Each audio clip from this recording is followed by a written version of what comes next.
9 with area of parallelograms. So let's look at what a parallelogram is. A parallelogram is a quadrilateral. That means it is a polygon with 4 sides. And this particular quadrilateral has 2 pair of parallel sides. So these 2 sides are parallel with each other. They will never intersect. And these 2 sides are parallel with each other. Okay, we need a couple dimensions in order to find the area of a parallelogram. So we need to know the dimension of the base, and we will call this the base for this particular parallelogram. And we need to know the dimension of the height. And in this case, I'm going to show you my height going this way. Okay, so that's my height. Couple things to remember about base and height. Any side can be the base, so this side can be the base or this side can be the base. If I were to turn my parallelogram, these sides could also be the base. Okay. The height must be perpendicular to the base.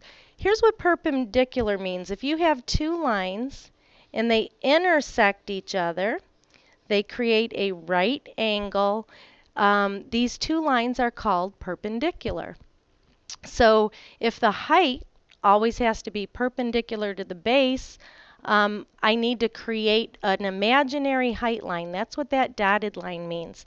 So again, if you look at the base, if this were actually a line that continued in both directions, and this is our imaginary line, it's going to continue, we just form that right angle. So you have to understand where the base is and where the height is so that you know what your dimensions are. Okay, again, we can call this one for the second one the base. And I can draw an imaginary height. Remember, if this line extended out, I need to find a line on the opposite side that would be perpendicular. The opposite side of the base. So there's the perpendicular line. So this could be the height. And finally, I could call this the base.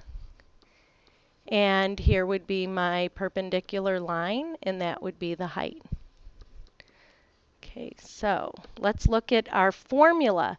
The formula for area of a parallelogram is A stands for area equals B times H. B stands for base, H stands for height. All right, first example. If our base was 20 centimeters, and I'm going to draw an imaginary line to show what my height is. The height's 13 centimeters. Here's how you work a formula. Pretty simple.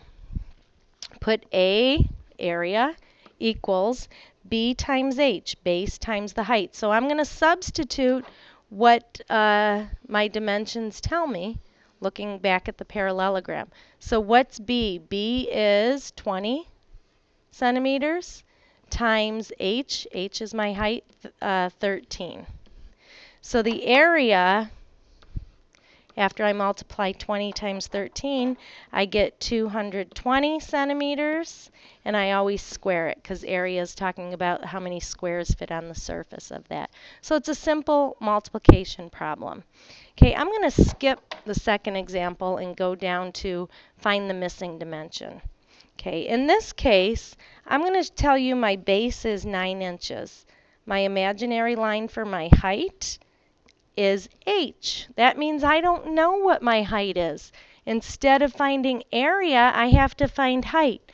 I'm going to tell you the area of this parallelogram is 45 inches squared. All right, so I'm going to look at my formula below on number 3. What can I fill in? What variables do I know? I know A is 45 inches. So down here, I'm going to put A is 45, so that matches that, equals, I do know my base, it's 9 inches, but what's missing is my height. So that is my missing variable. Now I can think mentally, 9 times H is 45. What times 9 is 45? Well, I know it's 5. So I'm going to say 5 equals H. What I really thought was 45 divided by 9, And then 9 divided by 9 eliminates that.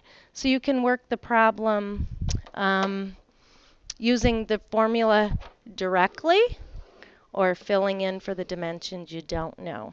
All right, have a great night.